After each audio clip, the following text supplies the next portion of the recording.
Hi class, and Connie. Today I'm choosing to present my final presentation on the economic state of New Zealand. It's definitely a place that I hope to go someday, so I picked that because I wanted to know if it'd be safe to go there. And I truly wanted to know the economic state of this country because I wanted to know how they rate against the United States. So here's a small map to just show the location of New Zealand for anybody that doesn't necessarily know where it's located. So it's just southeast of Australia. Its current population is 4.5 billion. It does have an unemployment rate of under 2%. Its annual average income is between 22 and 36%.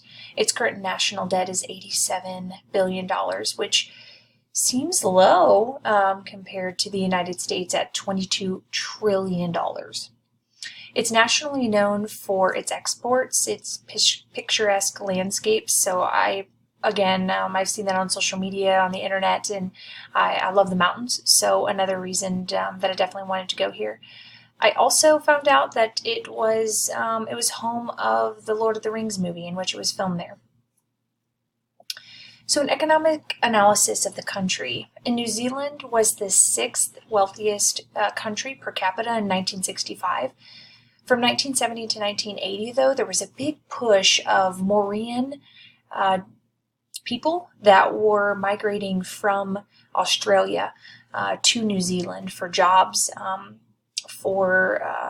to come as families in multiples, and they were relocating from urban areas to New Zealand. The population then took a big spike from 250,000 to 3.4 million due to that migration. In 2000, though, another spike of population came. There was some governmental reforms and some agreements that were put into place, and so that drew people to their country. And as a projection, in 2022, the population is expected to increase by 21% due to those exports. We're going to talk about that, but the economic growth of the country. Due to less regulations put on New Zealand and the free market trade that they allow with Australia, and New Zealand was able to improve their economy after government reform and a decrease in government policy restrictions. I'm in favor of that. 1984, governmental changes took place. Interest rates were deregulated, international capital restrictions were removed, and currency was flowing freely from foreign markets. 1989 to 1999, $10 billion of the assets were privatized, and all the central government's trading departments were restructured. And one of the biggest things is social welfare income support. It was cut in 1991. Income tax rates were reduced in 1996 and 1998, so the government had to make some major changes, and this is how they boosted the economy. And fast forward to now, 2019, one of the biggest assets to New Zealand is allowing for free market concepts. This also does allow a growth in economy, which is really stimulated from keeping their workers working. And that is what allows for the under 2% unemployment rate. Government rules. New Zealand's economy has a mixed economy, which allows it to operate under free market principles. It continues to support and grow free market agreements with other countries as it continues to create new ones and form new agreements with exports and imports alike. New Zealand is one of the richest countries in the world, but not next to Australia, the United States, or the United Kingdom. New Zealand has the highest domestic transportation rate. Why? Well, because they are full of long, thick, mountainous regions. New Zealand also has what's called the Treasury. They are financial advisors who provide strategic advice on current New Zealand trends. Their main focus, or their main goal, is to increase the standards of living there. So they focus on economic performance, state sector performances, in addition to macroeconomic stability. A continuation of government roles. In 2006 to 2012, housing became a really big problem in New Zealand. The population was growing, jobs were booming, but the housing market was falling by 20%. This was the beginning of the income gap problem. In 2008, the central banks made a huge push. They cut interest rates by 0.5%, arguing that the economy was in a recession, or heading that way. In 2008, by the second quarter, the economy showed a 1% increase in growth. This is how they stabilized their economy. The labor market entry rate age was 15 to 24. I think this greatly impacts their economy as well because they get more workers working more quickly, which means the production on goods and services is going to be that much faster, and they can get them out to overseas competitors more quickly. Trade barriers actually come in two forms. For New Zealand, they can't have any trade barriers. It's 60% of their wealth. Tariff barriers are simply duties paid by goods and services when they cross the borders. It's not something New Zealand can have. Non-tariff barriers are just rules that make it costly or difficult to export a particular market. Businesses refer to this as red tape. For New Zealand, they don't necessarily have this problem. New Zealand's comparative advantages or what their natural resources are. They are the number 2 dairy export in the world, making $53 billion a year. They are the second largest wool exporter and the 12th largest agricultural exporter for meat. Since 2000, though, their free trade agreements have flourished worldwide. A global competitiveness has developed, and new network trade agreements must be developed by New Zealand in order to grow their economy. Right now, it's sustaining. It's not on an upward trend, but in order to grow, it has to make some changes. Or their exports could be at a disadvantage. Very low tariffs relative to most countries make it pretty easy for New Zealand to trade with other countries. New Zealand's prosperity really depends on trade, especially with overseas markets. New Zealand is trade dependent, and in order for them to remain that way, they have to get other countries on board with them, and that support the free and open trade. This is definitely this country is definitely one of the most open market economies in the world. New Zealand can only pay for goods and services that they import from overseas by selling exports to other countries. International trade makes up for 60% of the country's total economic activity. With only 4.8 billion people, the country really lacks the ability to produce large things at a really affordable price. They simply don't have enough people. They're too small to provide a market that can sustain many export sectors. 6,000 New Zealanders are in direct export sectors. That's where they work, or in sectors that support those exports. A small, open economy allows for New Zealand to enjoy the benefits of globalization and greater international connectedness.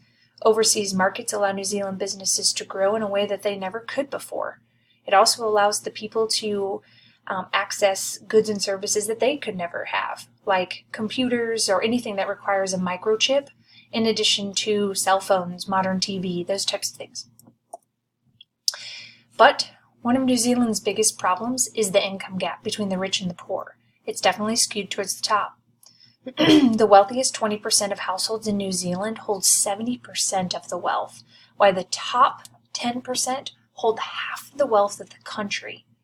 How does this compare to the United States? 10% of households hold 76% of the wealth here. Neither of the graphs below are really going to show you or take into account the housing costs, but the level of income becomes worse when the housing costs are actually taken into account. The graph here on the left is going to show the household income equality. The blue line on top is going to be based on 90% of the population holding 10% of the wealth. 10% of the people holding 90% of the wealth. And then also what it would look like if 80% of the population held 20% of the wealth. The graph on the right is going to show your household income equality and why you can see that definitely on a steady incline. You definitely still see peaks and valleys. You can see in 2007 when the monetary policy was put into place to allow the economy to not fold in that recession, you could see a nice peak there. You can also see it stabilize and it dropped back down in 2009, 2011, when more trade agreements, more exports had to be made. Those agreements had to be made so that they could sustain their economy, as it's the only way that they really have economic activity. But poverty doesn't exist in isolation. New Zealand's economy, it's a direct reflection of those at the top. So their economy really does give back to those that are already wealthy. Here's an example. Pay for ordinary staff can be low because so much of the company's income goes to senior management and shareholders. Wealth and poverty, they cannot be separated.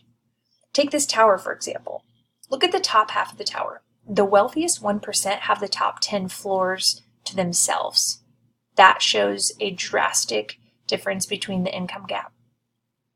The next set here, the rest of the wealthiest 10% have the next floors. There's not very many people up there. And then most of the population, the next 40%, have 4 floors, and the poorest 49% of the country have half of the ground floor. Look at all those people in there. The income distribution gap is big. The people of New Zealand rate the income distribution as the single highest issue facing the country. Those statistics came from an interview in 2014. These two graphs show what the people of New Zealand rated versus their problems of the world. Again, they did rate poverty, the poverty gap between the rich and the poor being the biggest problem with their country. Housing shortages and homelessness, that goes along with money. You have to have money to have a home. House prices and the affordability of them are at 7.1%. Government politics and politicians are at 6.1%. Governmental degradation is at 4.9%, and unemployment and job security is at 4.2%. The graph to the right is going to be the most important problems facing the world. The global warming issues, poverty gaps, wars, conflicts, Donald Trump, social empathy, lack of values, and government policies. I thought this was important because I think that people they rate their biggest problems as potentially being a worldly problem. And here you can see that New Zealand did not do that. They truly rated the poverty and the gap between the rich and the poor as the biggest problem in their country. So what's the impact? Income inequality is just simply, it's not fair. People get different rewards for doing the exact same job as others. Low employment rates, but they still have high debts because people can't pay them down. Unequal societies are simply not functional. They breed distrust, less cohesiveness, they're less healthy, and they stir the pot with politics. Opportunities. Inequality, it means that people, they don't change often, so they're limited by who their parents are. Like we saw in the tower, if your parent is in the upper 1%, that's about the only way for you to guarantee that you're going to be rich. And if you're in the lower half, you can guarantee that that's where you will remain.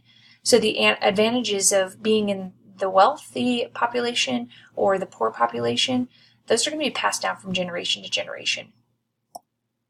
So an overview. The income equality gap is the most important issue this economy faces. The income gap will absolutely divide people. You could see that the wealthy trend line was staggering compared to the poor. And you didn't see those two lines coming together at all. They must share the wealth of these natural resources, the wool, the meat, the dairy that's going out. They must share the wealth that the country receives by selling the products. This country will have to increase their free trade agreements. That's the only way for them to make more money. And unless they just want to sustain their economy, which who wants to do that, they're going to have to increase their trade agreements. But they also need to capitalize on their free market exchange. There's not a lot of regulations that New Zealand has as far as trade goes. So increasing the awareness that this country does have a free market exchange just might increase the amount of exports they see each year. But unless the advancements in economic growth are actually dispersed evenly to the lower 50% of the population, New Zealand can expect to remain in poverty. Most of their population anyway. Even if the exports are increased, wealth has to be shared. So what does the Bible say about this? Proverbs 16:18 through 19 says, "First pride, then the crash. The bigger the ego, the harder the fall. It is better to live humbly among the poor than would ever be among the rich." I think that's advice to all of us, not just New Zealand. Here's my references.